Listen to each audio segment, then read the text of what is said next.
Hey everybody, it's Mike here. Plane spawn at YVR. MacArthur Glen parking lot. Sort of filming the sign here because right behind us we got a Lamborghini.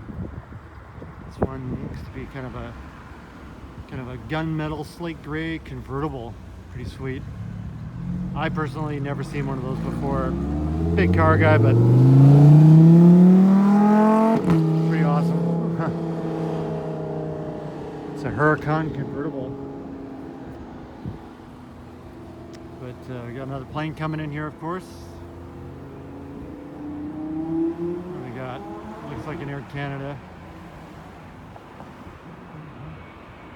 Not quite sure where this one is from.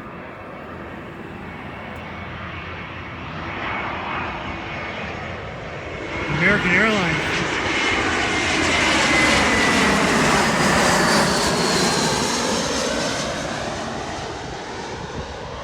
A320-200.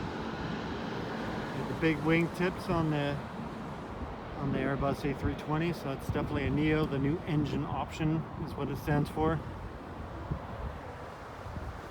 I like seeing those. The livery is pretty awesome. Not the chrome livery they used to have in the previous one, but this one looks real good with the American flag design on the tail. Thanks for watching.